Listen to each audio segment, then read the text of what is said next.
সুবহানাকা আল্লাহুম্মা ওয়া বিহামদিকা ওয়া তাবারাকা ইসমুকা ওয়া তাআলা জাদ্দুকা ওয়া লা ইলাহা গায়রুক। এই সুবহানাকা পড়ার পরে আউযুবিল্লাহি বিসমিল্লাহ পড়ে সূরা কেরাত সূরাতুল ফাতিহা সূরাতুল ফাতিহা তেলাওয়াত করার পরে আপনি সূরা মিলাইলেন। নামাজের নিয়ম হচ্ছে আপনি যখন কেরাত পড়বেন, কেরাত উপর থেকে পড়তে হবে, মানে আগে প্রথম সূরা তারপর শেষের সূরা, এরকম ভাবে উপর থেকে পড়ে আসতে হবে।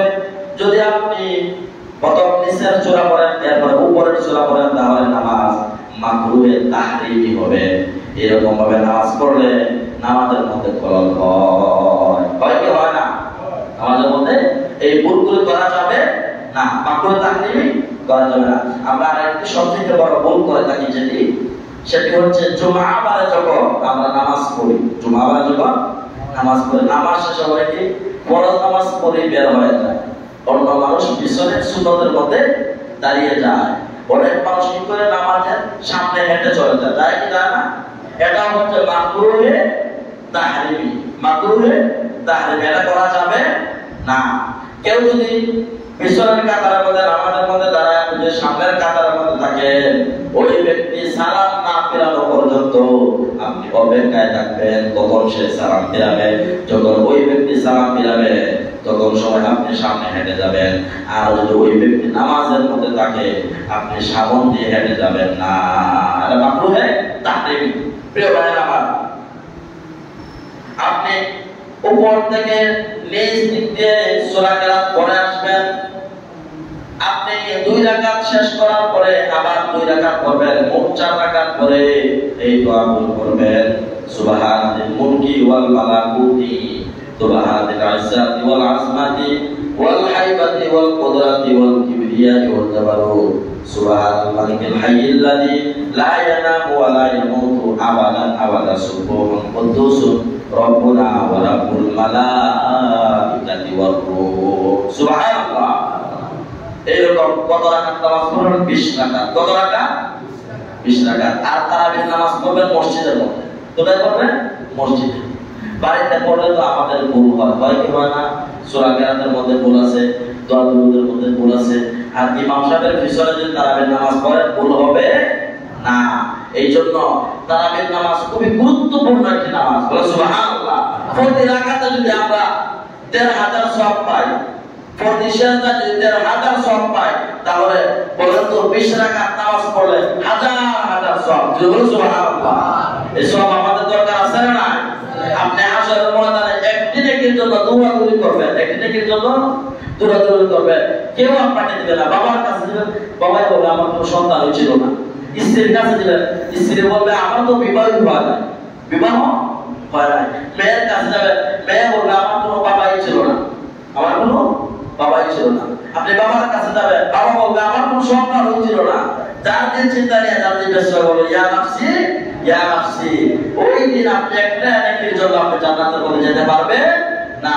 এই যে রমজান মাস গুরুত্বপূর্ণ মাস, এই মাসের মধ্যে এই জন্য বেশি বেশি ইবাদত বন্দেগী করা দরকার। আল্লাহ পাক রব্বুল আলামিন প্রতি একটি নফলে আমার আল্লাহ পাক রব্বুল আলামিন একটি ফরজের সওয়াব দিবেন, আর একটি ফরজের বিনিময়ে আমার আল্লাহ পাক রব্বুল আলামিন 70টি ফরজের সওয়াব দিবেন। সুবহানাল্লাহ। প্রিয় ভাইরা আমার, 20 রাকাত তারাবির শেষে দোয়া আছে না? আল্লাহুম্মা ইন্না নাসআলুকাল জান্নাতা ওয়া নাউযু বিকা মিনান নার ইয়া খালিকাল জান্নাতি ওয়ান নার বিরহমাতিকা ইয়া আজিজু ইয়া গফফার ইয়া কারীমু ইয়া সাত্তার ইয়া রহিমু ইয়া জাব্বার ইয়া খালিকু ইয়া বার আল্লাহুম্মা আজিরনা মিনান নার ইয়া মুজিরু ইয়া মুজিরু ইয়া মুজির আমিন বিরহমাতিকা ইয়া আরহামার রাহিমিন। লা ইলাহা ইল্লাল্লাহু মুহাম্মাদুর রাসূলুল্লাহ সাল্লাল্লাহু আলাইহি ওয়াসাল্লাম। 20 রাকাত নামাজ শেষে আপনি বিতির নামাজ পড়বেন। বিতির নামাজের শেষে যে আমরা 3 রাকাতের সময় তাকবীর দে আল্লাহুম্মা ইন্না নাস্তাঈনুকা ওয়া নাস্তাগফিরুকা ওয়া নু'মিনু বিকা ওয়া নাতাওয়াক্কালু আলাইকা ওয়া নুসনি আলাইকা আল-খায়র ওয়া নাশকুরুকা ওয়া লা নাকফুরুকা ওয়া নাখলা'u ওয়া natruku man yafturuka আল্লাহুম্মা ইয়্যাকা না'বুদু ওয়া লাকা নুসাল্লি ওয়া নাসজুদু ওয়া ইলাইকা নাসআ ওয়া নাহমিদু ওয়া নারজু রাহমাতাকা ওয়া নাখশা আযাবাকা ইন্না আযাবাকা বিল কুফফারি মুহীত। খুবই গুরুত্বপূর্ণ দোয়া। এই দোয়াটা শিখার দরকার আছে না নাই? নামাজ পড়ে কিন্তু যদি আমরা এই দোয়াগুলি না জানি, নামাজ আমাদের কোনো কাজে আসবে না। এই জন্য বন্ধু, নামাজের সাথে সাথে নামাজের ইলম অর্জন করা দরকার। সুবহানাল্লাহ। এই জন্য তো আল্লাহর হাবিব সাল্লাল্লাহু আলাইহি ওয়াসাল্লাম হাদিসের মধ্যে বলেছেন, প্রত্যেক মুমিন মুমিনাত ইলম অর্জন করা ফরজ। সুবহানাল্লাহ। আপনার জন্য ততটুকু ইলম অর্জন করা ফরজ যতটুকু আপনি ইবাদত বندگی করবেন। নামাজের ইলম অর্জন করা দরকার, ঠিক কি না? নামাজের ইলম অর্জন করা ফরজ, রোজার ইলম অর্জন করা ফরজ, যাকাতের ইলম অর্জন করা ফরজ, ফিতরা কিভাবে দেওয়ার নিয়ম কানুন জানা আমাদের ফরজ, কিভাবে হজ করব হজের নিয়ম কানুন জানা আমাদের জন্য ফরজ। সুবহানাল্লাহ। জানাজার নামাজ কিভাবে পড়ব, জানাজার নামাজের সিস্টেম পদ্ধতি জানা আমাদের জন্য ফরজ। এতটুকু আমাদের জন্য ফরজ যতটুকু আমরা আল্লাহ পাক রব্বুল আলামিনের ইবাদত বندگی করি। বলে সুবহানাল্লাহ। প্রিয় বন্ধু,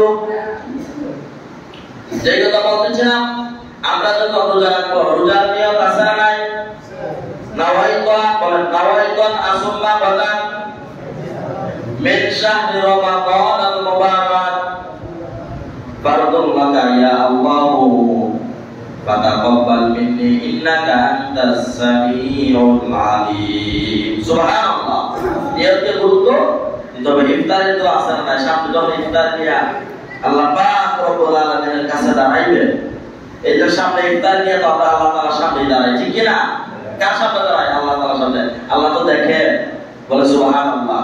সামনে ইফতার নিয়ে যখন দাঁড়াবেন, আল্লাহ পাক রব্বুল আলামিনের কাছে দোয়া করবেন। ইফতারের সামনে নিয়ে যখন বান্দা দোয়া করে, আমার আল্লাহ পাক রব্বুল আলামিন বান্দার দোয়া সাথে সাথে কবুল করে নেন। সুবহানাল্লাহ। আল্লাহুম্মা লাকা সুমতু ওয়া আলা রিজকিকা আফতারতু বিরহমাতিকা ইয়া আরহামার রাহিমিন। সুবহানাল্লাহ। কত সুন্দর দোয়া। প্রিয় ভাইরা আমার, ইফতারের দোয়া পড়তে হবে, ইফতারের দোয়া শিক্ষা অর্জন করতে হবে।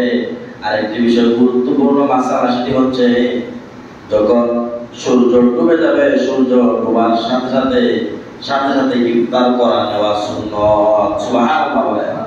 আর ইফতার করবেন খেজুর দিয়ে। ইফতার করবেন খেজুর দিয়ে। আল্লাহর হাবিব সাল্লাল্লাহু আলাইহি ওয়াসাল্লাম উনি খেজুর দিয়ে ইফতার করতেন। খেজুর যদি না থাকে, আগে পানি পান করবেন। আগে পানি পান করবেন, পানি পান করে ইফতার করবেন। খেজুর না থাকলে পানি পান করবেন। আর যখন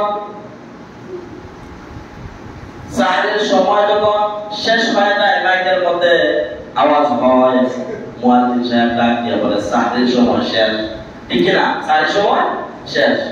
অনেক মানুষ বলে যে হুজুর মাত্র বলছে সাহরের সময় শেষ, সমস্যা নাই। এদিকে হুজুর বলছে সাহরের সময় শেষ, এরপর অনেক মানুষ খাওয়া দাওয়া করে। যদি খাওয়া দাওয়া করে তাহলে রোজা হবে না। এই যে ক্যালেন্ডার আছে, ক্যালেন্ডারের মধ্যে দেওয়া আছে সাহরের যখন শেষ হবে এই সময় থেকেই ফজর শুরু, এই সময় থেকেই ফজর শুরু। টাইম মেইনটেইন করতে হবে, টাইম মেইনটেইন করতে হবে। যে টাইম মেইনটেইন না করে আপনি রোজা রাখেন, রোজা বাতিল হবে, সারাদিন উপবাস থাকবেন। আর নিজের জিহ্বাকে হেফাজত করতে হবে। আল্লাহর হাবিব সাল্লাল্লাহু আলাইহি ওয়াসাল্লাম বলেন, পবিত্র রমজান মাসে চারটি জিনিসকে হেফাজত করতে হবে। এক নাম্বার হচ্ছে নিজের চক্ষু, দুই নাম্বার হচ্ছে কান, তিন নাম্বার হচ্ছে জিহ্বা, চার নাম্বার হচ্ছে লজ্জাস্থানকে। এই চারটি জিনিসকে হেফাজত করতে হবে। সুবহানাল্লাহ।